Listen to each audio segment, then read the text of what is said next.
Nous sommes maintenant avec Aurore Berger, chef de file des députés Renaissance à l'Assemblée nationale.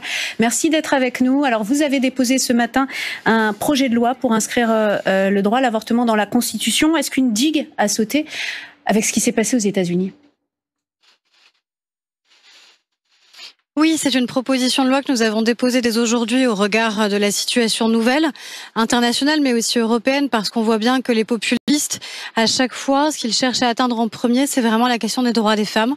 Ce sont des droits qui sont fragiles, qui sont précaires, ce qui signifie qu'aujourd'hui, des jeunes femmes de ma génération, qui ont une trentaine d'années, ont moins de droits aux États-Unis que leur mère n'en avait il y a quelques années. Donc ça veut dire que oui, il est plus que jamais nécessaire que de sanctuariser dans la Constitution ce droit qui est pour nous un droit fondamental. Alors justement, en France, vous proposez de l'inscrire dans la Constitution. Aux États-Unis, en quelque sorte, ce droit était dans la Constitution. Il ne l'est plus. Que faire ? On vous pose la question.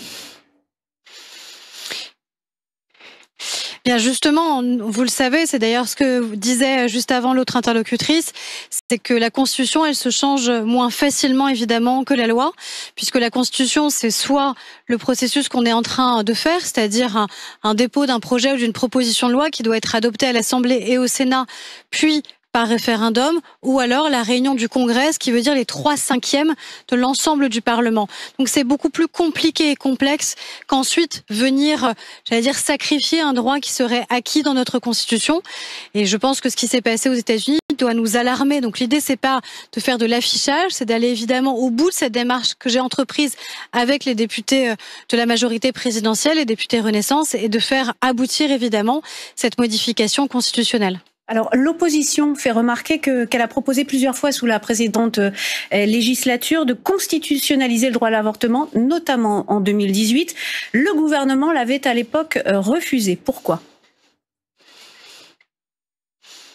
Je crois qu'on a une situation totalement nouvelle aussi, totalement inédite, qui existe quand vous avez la première démocratie au monde qui, par une décision des juges de la Cour suprême, revient sur la possibilité que les États ont de pouvoir garantir le droit à l'IVG. Vous avez dès cette nuit 10 États américains qui ont décidé de mettre en œuvre immédiatement la décision de la Cour suprême. Aujourd'hui, une femme qui voudrait avorter au Missouri, c'est illégal et elle risque jusqu'à 15 ans d'emprisonnement. Donc je crois que cette situation nouvelle, elle mérite évidemment non pas juste qu'on réagisse, mais qu'on agisse et qu'on prenne conscience encore une fois de la fragilité aussi de ces droits qu'on pensait irrévocables, irréversibles. Non, ça n'est malheureusement pas irréversible. Et le mettre dans la Constitution, dans le socle, eh bien, c'est une vraie garantie. Je crois que cette situation nouvelle, elle nous oblige et elle appelle à un très large rassemblement. Et je crois et j'espère que ce sera le cas à l'Assemblée nationale. Et puis, ça mettra chacun aussi devant ses responsabilités pour celles et ceux qui voudraient ne pas voter, évidemment, cette modification constitutionnelle. Alors, en 2018, il vous semblait pas nécessaire de l'inscrire dans la Constitution. Aujourd'hui, ça l'est, en quelque sorte, et vous pensez pouvoir obtenir un compromis, comme le souhaite le président de la République, la culture du compromis avec la NUP, par exemple ?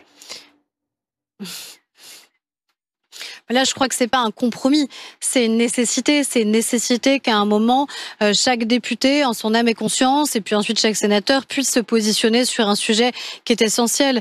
Évidemment, on touche pas à la Constitution comme on change la loi. On touche à la Constitution de manière extrêmement consciencieuse, précise, parce qu'on sait, encore une fois, la valeur qu'a notre Constitution. À partir du moment où on fait ce choix-là, on a cette démarche-là, et tant mieux si d'autres groupes veulent nous rejoindre et se joindre à notre initiative.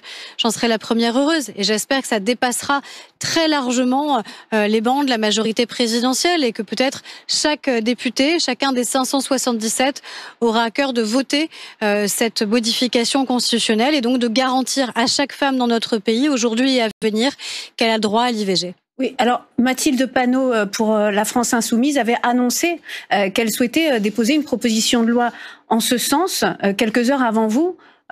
Vous allez dans le même sens qu'elle, vous la suivez ? Nous, on a déposé cette proposition de loi dès aujourd'hui. Donc, encore une fois, tant mieux si d'autres initiatives viennent se joindre à la nôtre. Je crois qu'on ne sera jamais trop pour défendre les droits des femmes.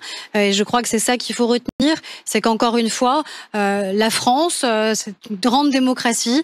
Nous sommes particulièrement attachés à la question, évidemment, des droits des femmes, à leur protection. Et encore une fois, ça nous rappelle le caractère vulnérable des droits des femmes. Rien n'est jamais acquis. Et donc, à nous de le sanctuariser. Donc, encore une fois, moi, j'appelle toutes celles et ceux ceux qui siègent à mes côtés à l'Assemblée nationale, au-delà de la majorité présidentielle, à pouvoir, au moment où nous aurons ce débat, garantir un débat serein, apaisé et surtout l'aboutissement de ce texte. Donc, peut-être vers un premier vote avec une majorité composite. J'ose espérer que ce soit un sujet qui puisse nous rassembler, en effet. Et puis, ce sont des sujets, voilà, intimes, éthiques, de valeurs. Et je crois que sur ces sujets-là, heureusement qu'on dépasse un certain nombre de clivages politiques.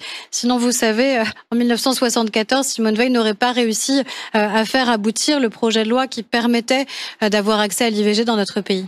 Merci beaucoup, Aurore Berger, d'avoir répondu à nos questions. Alors,